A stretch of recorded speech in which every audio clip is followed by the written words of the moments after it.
So today we'll discuss about another kind of integration which is known as integration by parts.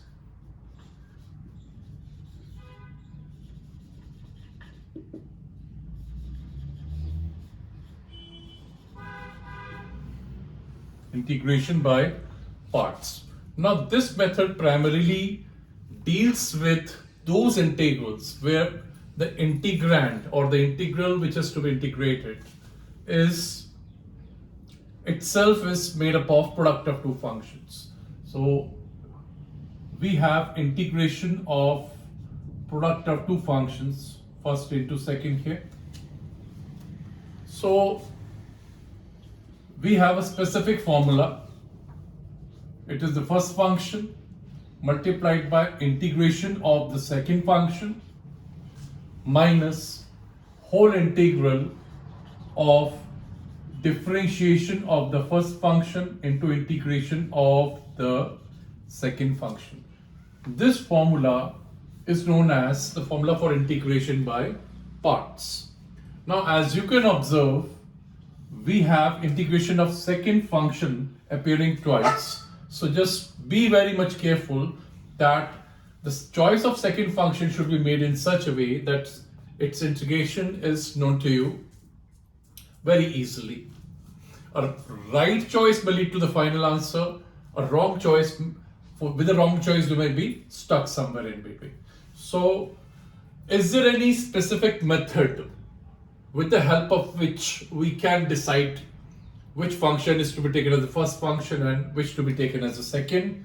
The answer is yes. The choice is known as, the rule for choice is known as Eilert rule.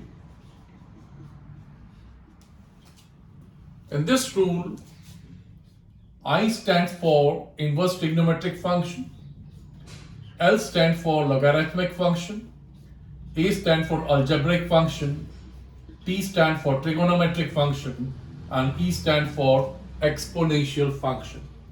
Now, as we move from left to right, whichever function comes first must be taken as the first function, and the other function must be taken as the second function. Now, if we have, say, for instance, if we have to integrate x multiplied by sine x. Now, here you can observe the integrand is made up of product of two functions. Now, let us analyze, let us identify what are the functions involved here. X is an algebraic function. We have A for algebraic written over here. Then we have sine x, which is a trigonometric function. We have T written over here.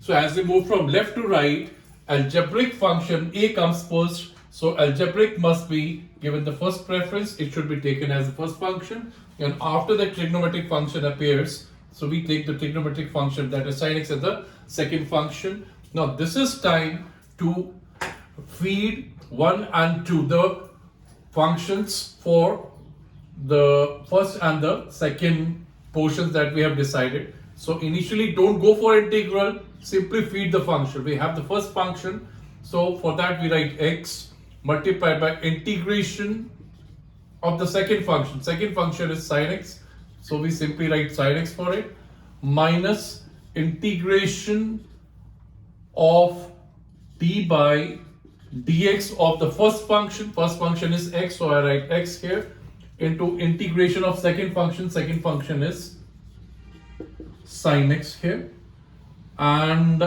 with dx I can place another dx here just to indicate that this dx and this integral, they are one symbol collectively. So we have the first function, integration of second function, minus whole integral of differentiation of first function into integration of second function. Mind it that in the second integral we have product of differentiation of the first function and integration of the second. So now it's time to perform the integration by using standard formulae. So we have x here, we keep it as it is. Integration of sin x is minus of cos x minus integration, we keep the outer integration sign as it is, d by dx of x, that makes it to 1. Integration of sin x makes it minus of cos x. So this is now the next integral which is to be evaluated. So what we get is integration of cos x now. Integration of cos x is sin x, and c is the constant of integration. Just to remind you that whenever we are integrating a function, we are constantly trying to find that function which when differentiated gives you the function we are integrating.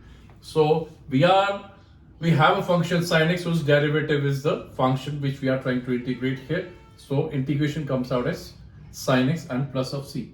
So this way, by using the method of integration by parts, we have obtained the integral of the product of x and sin x. Now we have another category according to which we are provided only one function only, just like if we have, say, integration of log x, and we don't have any direct formula. For differentiation we do have, but for integration we don't have any direct formula. So for the cases where we don't have the second function, and moreover if we have log x, L is very much written over here, but we don't have the other function to compare this log x with, so as to decide the order of preference.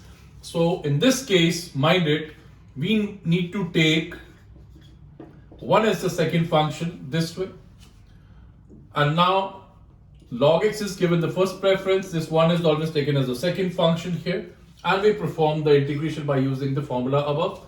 So we write first function into integration of second minus whole integration of d by dx of first function, means d by dx of log x, into integration of 1. So after feeding the functions for 1 and 2, it's time to perform integration. We have log x, integration of 1 is x, and this outer integral we keep it safe as it is for the time being. d by dx of log x comes out as 1 by x, integration of 1 comes out as x. Now as we can see, this x gets cancelled. This x I'll prefer writing right in the beginning, so it is x times of log x minus, now after cancellation we are left with 1 as integration x here, and c is a constant of integration that we always write.